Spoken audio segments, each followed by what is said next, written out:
thank you so much for coming in today and You're making welcome. the appointment to talk to me. I'm going to tell you a little bit about how the session is going to go today, just so you know what's going to happen in this next hour. We're just going to talk a little bit about what you came to talk to me about, and then I'm going to take a short break and talk to my team about some things. Okay. And during that break, you can just relax, get yourself a drink or whatever you like to do, and then we'll get back together and talk a little bit more. Okay. Does that sound okay to you? Mm-hmm. Okay. I also want to assure you that everything we talk about today is confidential. Okay, so you can be assured that nothing will leave this room.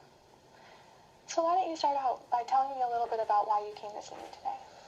Well, I've been having this problem, and it's ongoing, and maybe it sounds silly to you or to whoever, but my house, I have a real problem keeping up with my housework now that, school is, heating up here, and Sure.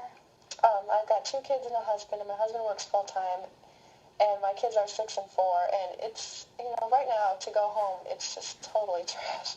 I mean, I hate it to even go home, to even be home because of that, and it just stresses me out, and I'm just not real sure how to make myself consistently keep up on it, and just keep it under control, especially my kids' toys are like the worst thing that bothers me the most, So it sounds like keeping up with your housework and with everything else in your life right now is a little bit of a challenge for you. Is that right? Yeah, big time. Have you tried anything that has been helpful to you this year in keeping your house clean and being able to manage everything that's going on? Well, I've tried lowering my standards a lot. I mean, seriously, I actually have to sit down and think sometimes, there's just more important things right now than doing these dishes. I should go outside and play with my kids, and I even leave the house and well, we're going to go have a snack at McDonald's today and play for a while instead of here.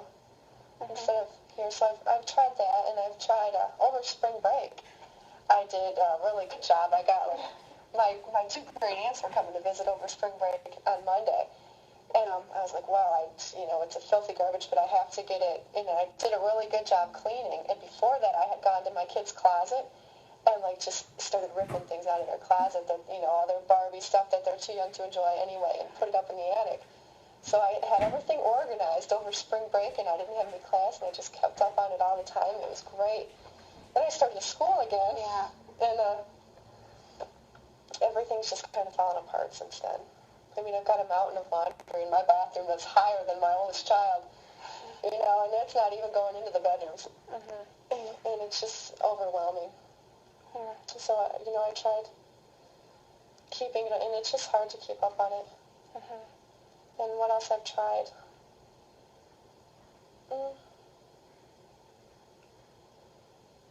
I don't know. Not much, I guess. Well, it sounds like that when you have had time, you've really made it a priority to get your house more in order so you feel that you can spend more free time with your children. And it sounds like even when your house has been messy, you still can keep your priorities. What is important to you is that spending time with your children and with them, developing your relationship with them is very important to you. Is that right? How else has this been a problem for you? Well, I'm embarrassed sometimes to have people come over because I'm afraid of what they'll think. And I don't like, and my kids' room is just the worst. The worst area of the whole house is their room. And they'll want to have, their friends come over and play in their room. And I just, I don't even want for them to have friends come over and play. Because I know it'll just get worse. I'll be stepping all over everything, and it just annoys me. So it's been affecting me that way. So this problem is not only affecting you, but it's also affecting your children and their relationships. And my husband, too. I mean, he'll come home, and he works hard all day. And he'll come home and, see dishes in the sink and see the floor needs to be vacuumed and everything, and he'll be frustrated, too. He'll be like, well, why haven't you done this or that? And I'll be like, well, I've got 2 tests and a paper due tomorrow, and, it's not going to get done. Deal with it, and it'll be, tension between us. So how have you dealt with that with your husband lately? Well, he's been understanding. And I've, sometimes it's taken a couple years for him to get to this level of understanding. But I've just basically told him, I can do so much and no more. And this is what I can do. And by golly, you're a parent too, You're a partner in this thing. So I kind of just had to lay it on the line, This is what I am able to do and willing to do. And that's the way it is,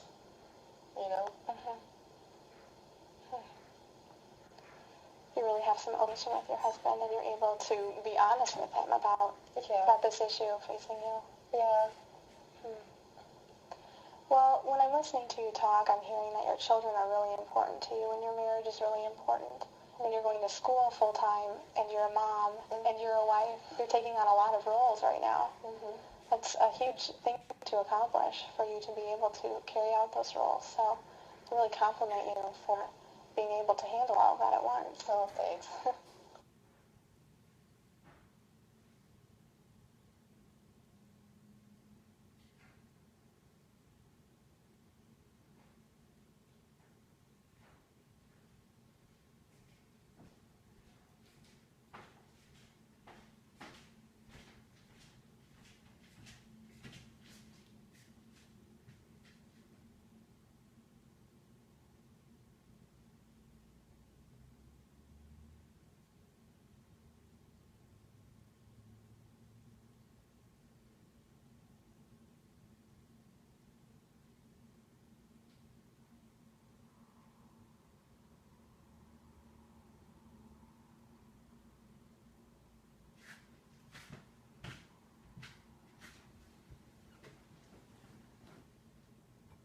A big share of her sessions with clients focuses on assisting them to develop a vision of what will be different in their lives when the problem is solved. The major technique used for developing this vision is the miracle question, which Kristen asks Melissa in this next clip. Notice how Kristen uses the several follow-up questions to the miracle question to invite Melissa to develop a detailed, concrete vision of what will be different when the miracle happens.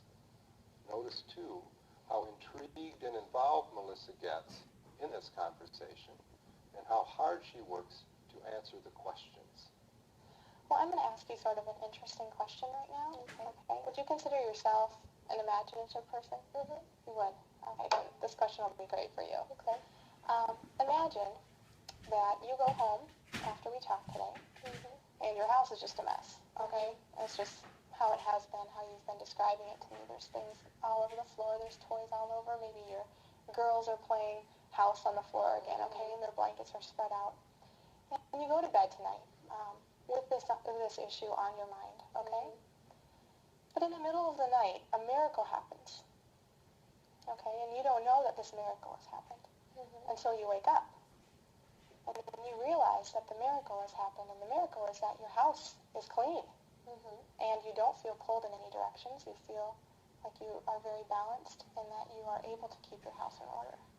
Okay? And you notice this when you wake up, that this has happened. What would be the first thing that you notice is different after this miracle takes place? Okay, my house is clean and I don't feel stressed about it anymore. I feel like, Well, the first thing I would notice is that,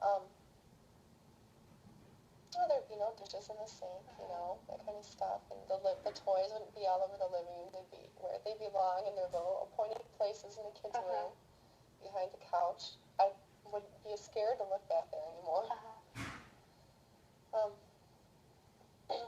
Yeah, so all the basic housekeeping stuff would be done. It would, there'd be a huge pile of laundry be folded neatly in the drawers, that coming out the seams. That, and for me to know that I could keep up on it, even with being busy. So your house would be in order, first of all. You notice that there would be no dishes in the sink and no toys laying around on the floor. What would your husband notice that's different? Well, he would notice that too.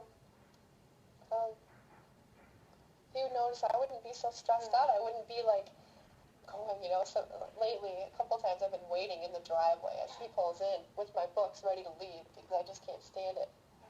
So I'd be I don't know, he'd notice, you know, when he got off from work, and when he came home from work, I wouldn't be totally stressed out and irritated. Mm-hmm.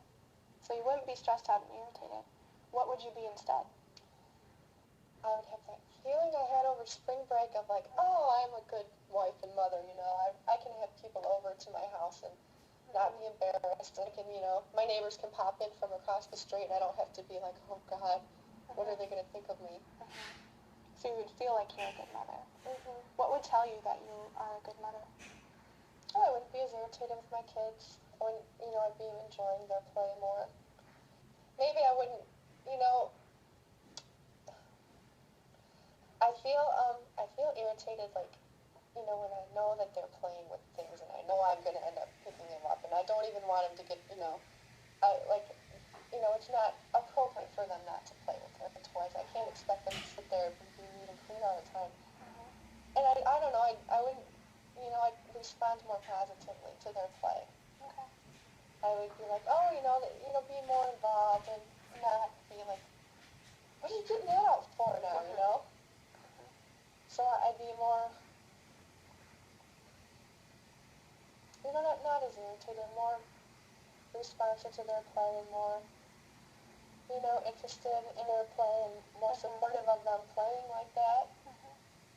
What would they notice after this miracle? What would they notice that's different about you?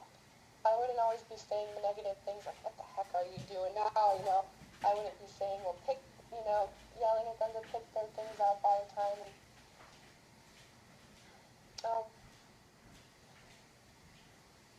we probably wouldn't have so many arguments over what clothes to wear because, you know, they'd have a big variety to choose from, even ones that I approve of because they wouldn't be lying in dirty clothes piles. And they would notice that I, you know, want to hang out with them more in the evenings and not rush off to school or wherever early. Just more of a relaxed atmosphere. Okay. Would your professors notice anything that's different about you?